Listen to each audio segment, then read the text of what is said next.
So Tim, let's start, I guess, as we're getting started here with just a little bit on your background. So, I mean, I've known you in the industry and seen you around for a long time, but for those who don't know you, tell everybody who you are.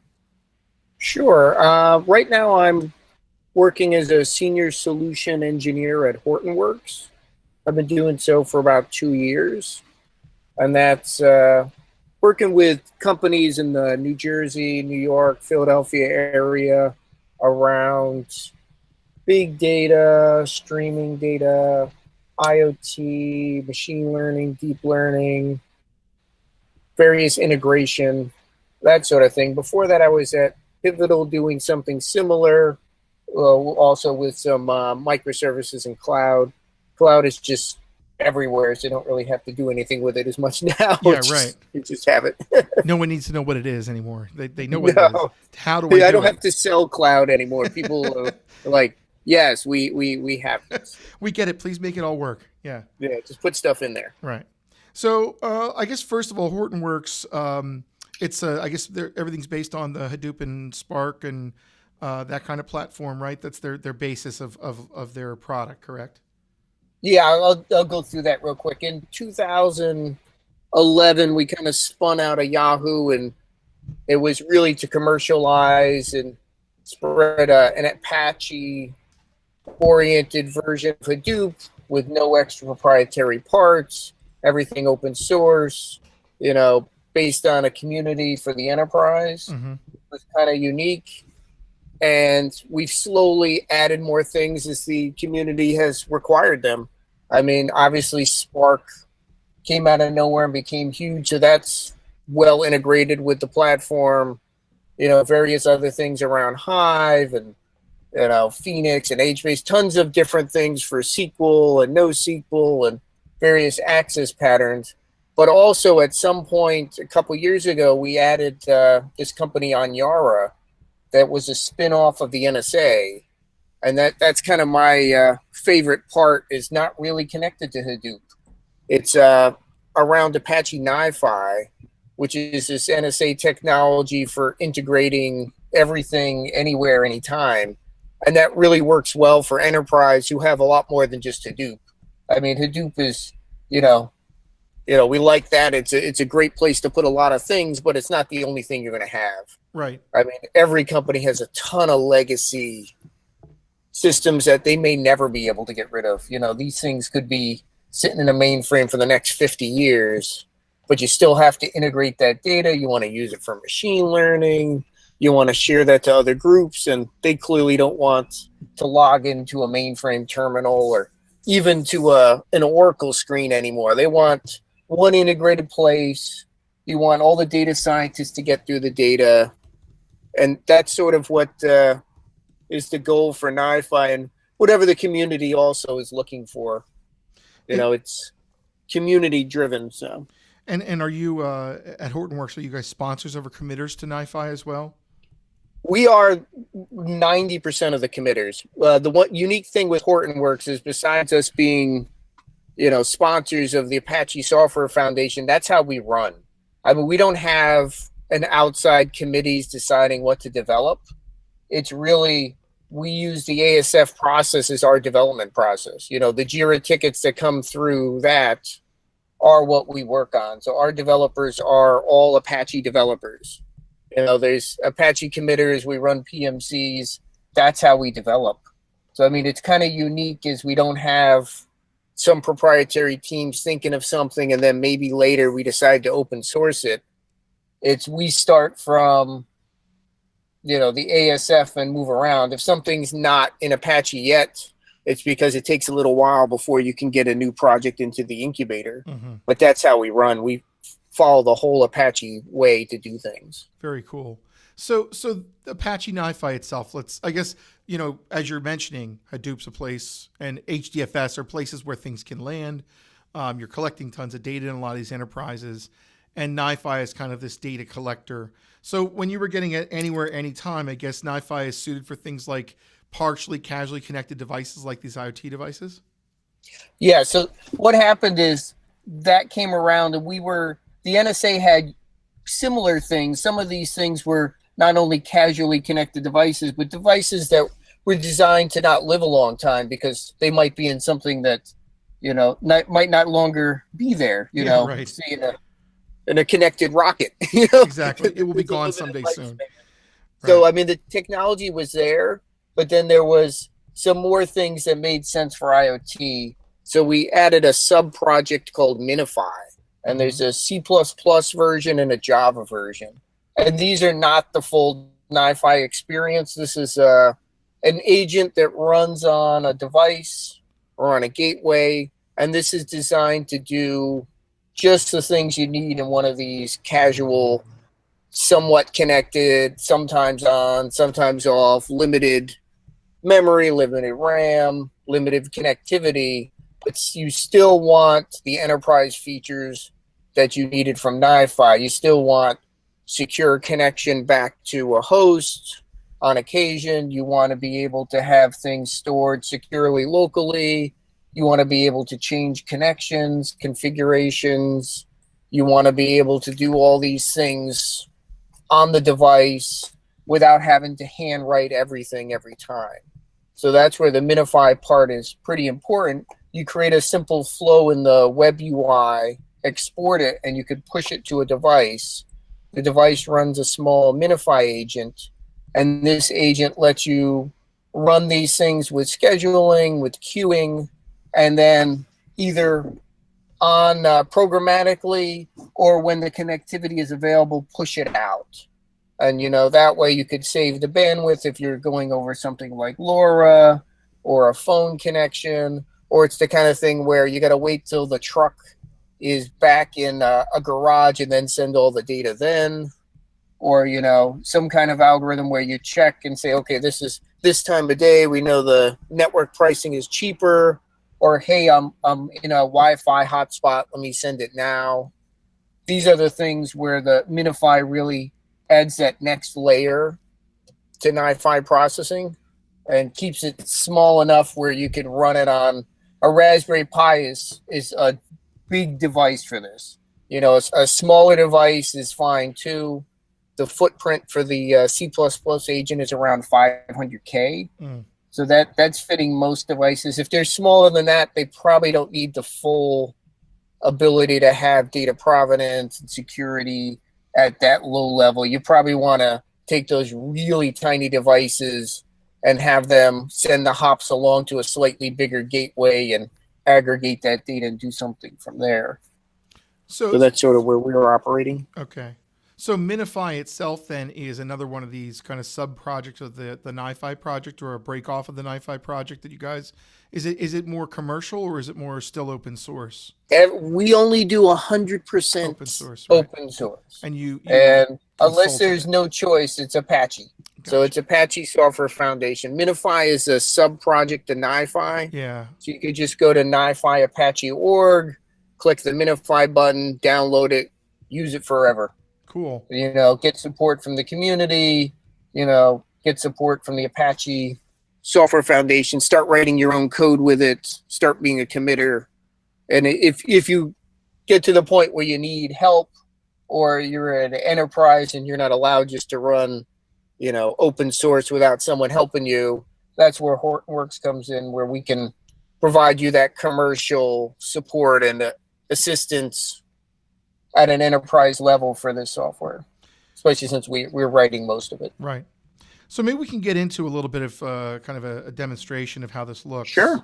So this is the development environment for Apache Nifi. It is also the running server. This is a small web UI that sits on top of Apache Nifi. And this could be on top of a cluster, or it could be on top of a single server. Right now, this is on a one-node cluster, and all the UI, every interaction with Nifi is done through REST. So if you're the kind of person who doesn't like UIs, you don't have to use a UI. We have a REST API that's documented. You could literally do all this from a REST API if you're the, want to code everything from hand. Right. There's also a Python API to do it. But I think the ability to see it and do flow-based programming is one of the things that really puts Apache Nifi out above a lot of the other alternatives. I mean, it's just the ability to, not only do you see what's going on and people go, oh, this is a nice diagram of the application. This is the application. This is the code. It's not just a pretty picture. And it's as simple as you think it is. You know, there's a box, and each box is just a processor group that lets you put your code together. And we can see here, I have it stopped. What's really cool and very helpful for development is each part of your program can be start and stopped independently while the thing is running. So as you figure out what you want to do, if you need to make changes, you could have it run said live data through the system while you're coding. So like here, in between each one of these next steps, these are configurable queues. So if I have data coming in and I haven't started something or haven't written it yet, it can just continue to run and build up. And that way you can evaluate, see what the data looks like, and start coding it while it's happening. Like for here, I have some IoT data coming in from a MiniFi call. And based on what that data looks like, I'm going to do different things. I'm just going to route on that. So if you see here, this is the input. So from MiniFi, I point to a server group or a proxy or something that's related to this server, and that can be SSL. And you point to that, and you'll get from MiniFi, you'll see the name. Like if I want to point to something, it'll give me a list of names that are available, like this one, and I point to that one, and I send my data to this endpoint, and then all I have to do is take a input port, drag it into my code, and I start getting that data. Okay. So if you want that to go to 50 places, you know, I could do that very easily, which is very nice to be able to send data. Like here, I want to send data somewhere else. I could have it come in this way, send it this way. I could send that data to here, to any other place I want it to go. So you're not stuck with one location for it. And again, since it's connected, everything's connected, has a queue.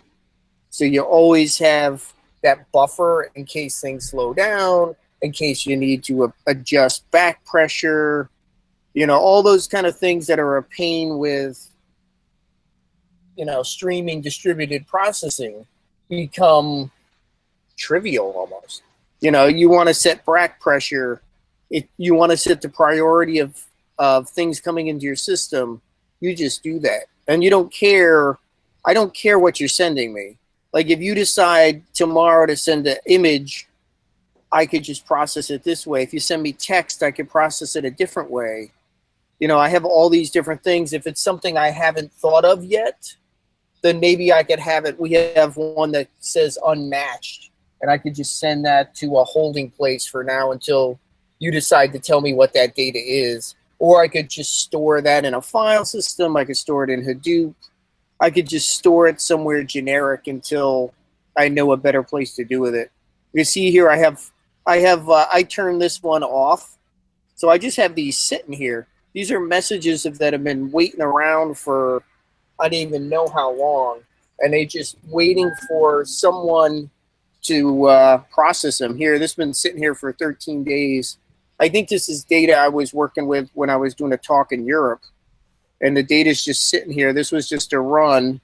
You can see we have a whole lot of metadata about it. You know, important metadata that you could also process.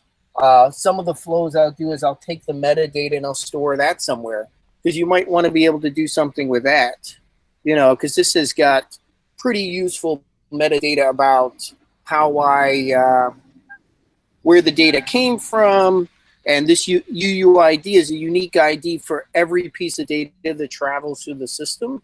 So you have the ability to know, this is what the data provenance is that we mentioned before. Every step, every box here, we have the data provenance of each piece of data that travels through the system. So if you need to be audited, like say you need to track where that data was, who touched it, you know, especially for things like GDPR or anything where they're concerned with the chain of custody of data, you know, which is going to be more important once you start adding blockchain, you start monetizing data, or, you provide a feed to someone and you're selling them the data. They want to know how much data you gave me, when was it available, what happened to it. We have that ability to do that. Now, this is the actual data. This one's JSON. It could also have been a binary image. It could have been text.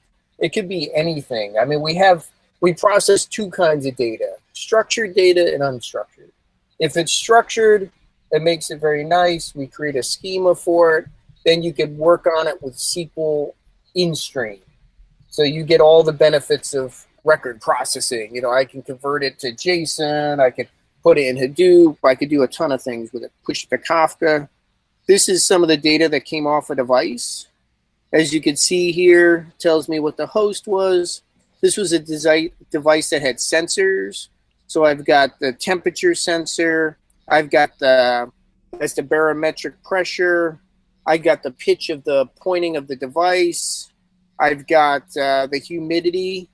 This was the humidity in the facility in Germany, And there's also, if you see the top two, top three, I'm running two different algorithms with deep learning to do analysis of the picture. So if you see here the image, so I sent two things. I sent the JSON data about the image, and I sent the image. So I could process both of those with Nifi.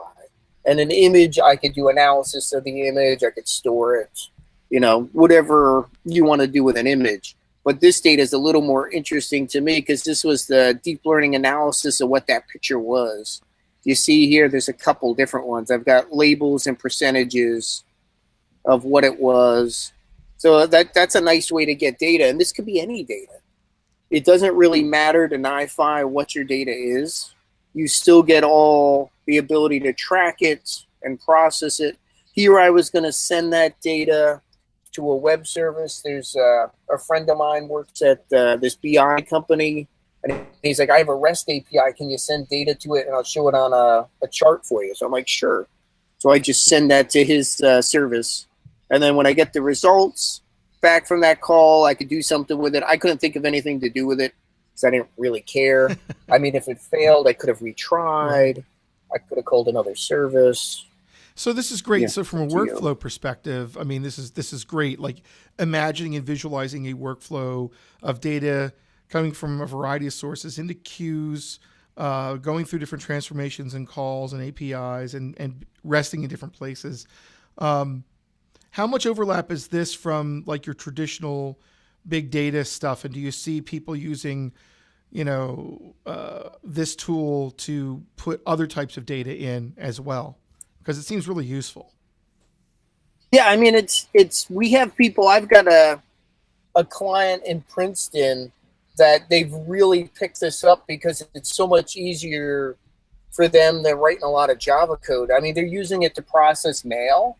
So when email comes in, they're pulling attachments from it, taking data out of Excel attachments and putting it into tables. Yeah. Routing email to people. I mean, I have some really weird use cases out there because it can pretty much orchestrate anything, from TCP/IP to UDP to email to relational database to, all kinds of different data stores. It's very easy to move data between them. Yeah. And that comes in handy. Like here, I'm just pushing data to HDFS. It's one button. Mm-hmm. I could integrate with Spark. I could push it to Mongo. I could push it to any of the cloud stores. Wow. You want to push something. You want to take something from S3, drop it in a Google Cloud bucket. That's 2 boxes. Right. Just connect those 2 boxes. Now here's a question. And it doesn't even matter to me. Sure. Here's a question. So this seems like it's great for the data integrator or for the person that's in that role as like a glue person and making sure all the data works. How about in an enterprise where there's multiple people working on this kind of project? Do you have versioning and so how's that work? We didn't have that. We didn't have that for a while, and that was painful. I'm sure. Because at the NSA, that wasn't a requirement. Mm-hmm. Back then it was, really people were changing it as they needed it. Like something changed and they said, okay, someone's got to go change an IP address, or someone's got to move this data somewhere else. This was stuff you could literally change it in production. Right. So that was, not the thing that enterprises want to do. No. Yes. Surprisingly, some of them, for certain use cases, the operations teams will have to do these things. Right. Because previously what they would do is, get a ticket, call a guy and say, hey, this is an important process. We don't have downtime. You got to log in and try to fix this and then move this in a very rapid pace through development and push it to QA right. and do that so we could do a run. Here, operations teams can learn enough to go, okay, something didn't run. Oh, I see, that database was offline. I don't want to lose this data. And they could grab an existing component, drop it on the screen, draw a line to it, and store that data there temporarily. Mm-hmm. Or they could just leave it in a Nifi queue until morning and someone could work on it. So some of that, live production editing makes sense in some enterprise environments, especially in people who are working in internet time or in IoT. A lot of this, breaks some of the mold of that enterprise, 6-month cycle to go through dev to QA, then someone has to sign off on it. You can't really sign off on, I've got clients with trucks in the field that, need to send this data back. Or for one of them, it's a safety concern. They want to be able to know, is there gunfire in the area? Right. Is there a gas leak? Can I put my guy in this neighborhood at this time? And if something's wrong, make sure he gets that data. This is beyond enterprise. This is safety. Make that change in production live. Right. Because it's very easy to undo. And this is how we have the ability to make both people happy. Right. So we've added a version control system. We also, you didn't see it because I'm logged in, but there's multiple users. This is my dashboard. We connect with standard Active Directory or LDAP. Mm-hmm. You log in and teams can have their own directories, people can, and each one of these sub things can have version control, and I could change it, and I could script these to push them to different server environments, and it's as easy, if I want to use someone else's things from version control, I literally grab this, let me import one from version control, and I can have version control in different areas. Oh, that's cool, yeah. Bucketing, that's just a way to specify. And then I pick what I want. Mm-hmm. Okay, let me add this one and add a version. And I can have two of the same thing. So if I want to pull in, this is the production version, and I want the dev version, I can run them, and I can have, each one of these has its own variable registry. So I can make sure I plug in variables that make sense for dev versus production. So I could keep them separate. And, when I'm ready, I could push my changes to version control. And our changes are, we're concerned about everything. So, okay, this is a kind of silly change. But, if you're trying to read a flow, I just made a change. That's pretty silly change, but that's something that might be important. So I track that I moved that position. Oh, cool. So, it takes everything. You change it, label description, you add a piece of text. We get the full list of changes there. So if I want to change that, I could just, commit those changes, revert them, whatever I want to do. And now I have my own version controlled. If I want to change versions, I left this one running for a while. Yeah, I was pushing a lot of things to JMS, doing some JMS testing. You can configure queues to be really big, mm-hmm. but, do you want to? Right. I don't know. It's really, you have to see what your resources are.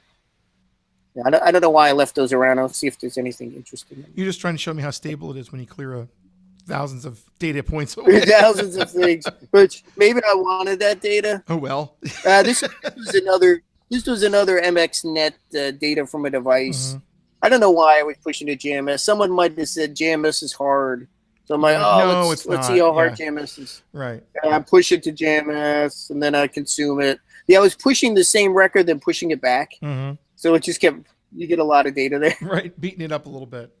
So Yeah, what it's kind kind of. of customers are using this now in the field?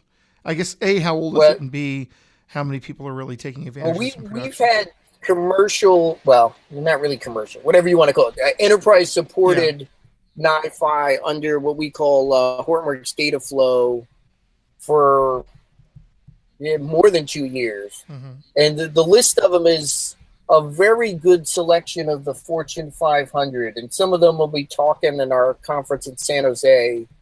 And a lot of them come to the meetups that I run in Jersey, New York, and Philly. And they'll publicly talk about it. I don't want to mention their names, but it's, Yeah. Fortune 50 retailers. I've got utilities. I've got banks. I got intermodal truck transportation, delivery vehicles, A lot of logistics. local Yeah. cable Hmm. companies, media companies. There's very few company types that aren't using it. Government, military still. It's hard to, if you talk to a company, we're surprised at how many are running it themselves before we get there. There's a lot of people are running this on their own, and once they get to a certain size, they go, maybe we should get enterprise support for this, because it's very easy to run.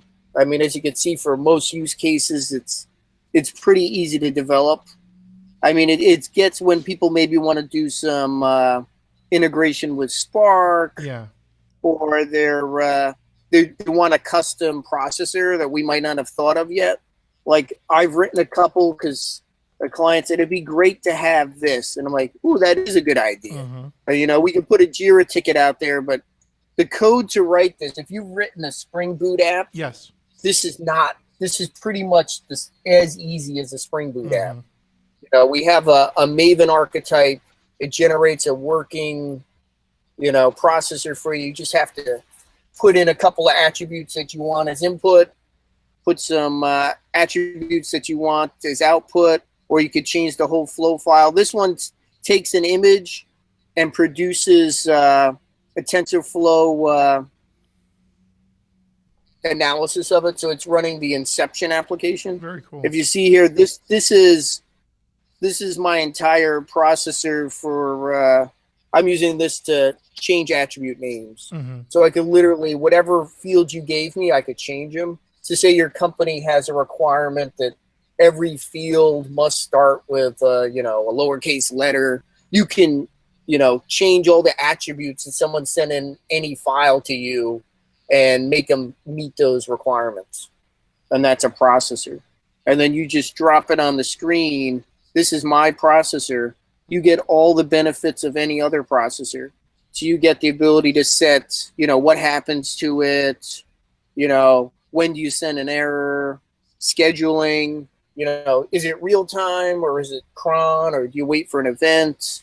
Do you want to put a delay in there? Do you want to run this on every node in a cluster? How many tasks do you want concurrently? Plus whatever properties I specified here. So you get all the advantages of all the existing processors every time you write your own little bit of Java. And if you saw the Java, I mean, that's the part I wrote. Right. Everything else was generated for me. Then I added this one attribute. I added one attribute to say, do this. And then this just changes every single attribute. Hmm. I mean, it's pretty simple. If you're doing any kind of Java coding, you can add a processor really easy. A lot of our clients are using that to wrap existing Java code, and everything's documented here. We got a little expression languages, a little bit like Spring Spell, Yeah. a little simpler. And so it's very easy for anyone to add one of them, say, hey, I've got some Java process we've been using for 20 years, It's integrated 10 in. years. Just wrap it. Yeah. Right. Just wrap it, and you just put it in there. Now it's a box in here. You can orchestrate it, put it in a full workload, and now you could share that with people on your team who aren't Java developers. Now, to that point, they can though, just use it. to that point, so if you're writing code in Java and you're running it on a VM, I suppose someone could do something, give you an out of memory and kill something, right? How do you deal with problems and restarting the server instances and that kind of thing? How do you keep it stable? Well, the good thing is each one of the components and processors you have in there, they wrap it in their own environment to keep them from causing issues outside of that little. Yeah. And the other part is Nifi runs as a cluster. It uses Zookeeper to keep the cluster running. It also it pushes out metrics and everything from reporting, all those kind of things to other systems. So if you need to monitor it, it also can be connected with, it can be Dockerized. Mm-hmm.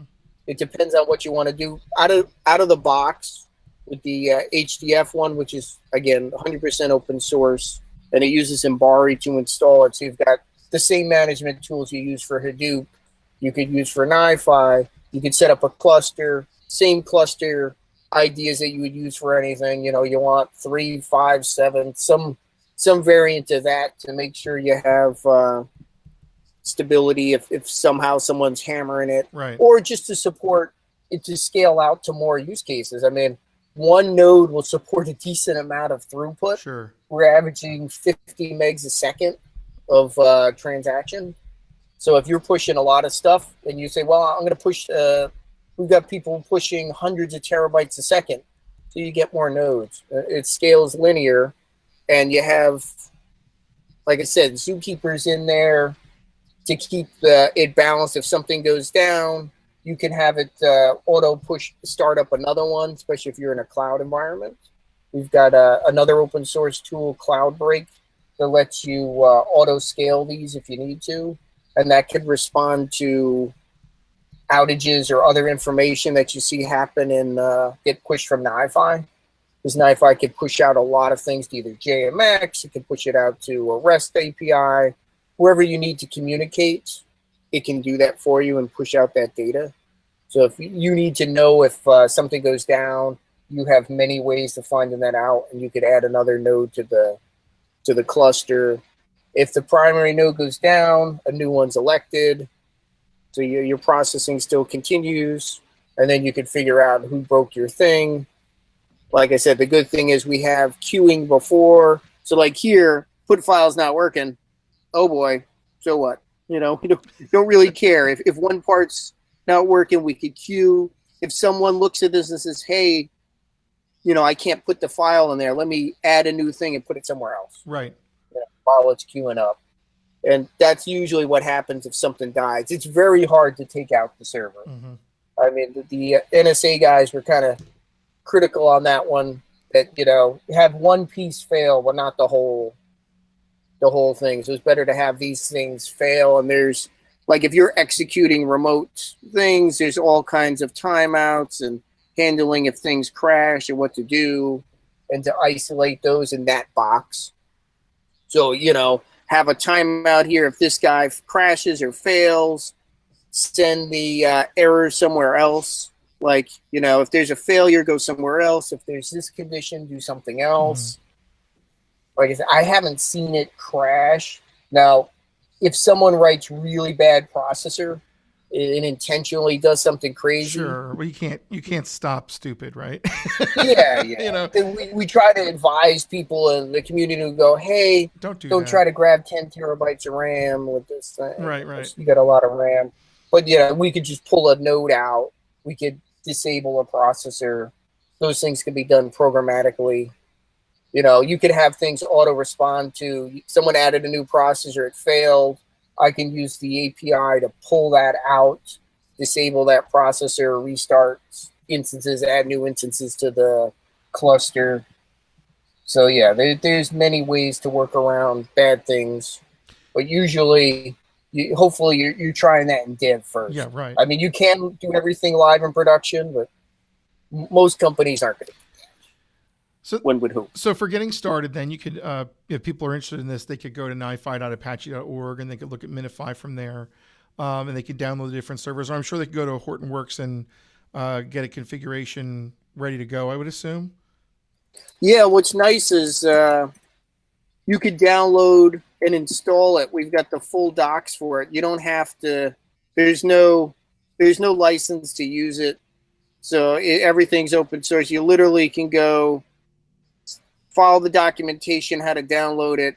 It tells you how to install on, CentOS, Red Hat, whatever. You just go to the release notes, you add a yum directory, yum install, Right. restart it, and then you get, if you're doing our way, you get it in Bari process to run so that you can log in and see everything, admin your server, and it's pretty easy to start and stop, install new processes, and you get you can watch Nifi, add more things to it.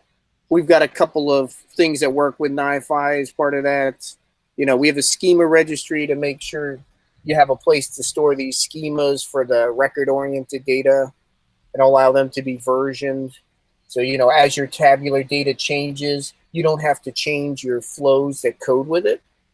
So we showed that in some of the code, which is nice. You don't have to, when I have the anything that works with records, it just takes whatever data you have. If you look, there's nothing in here specific.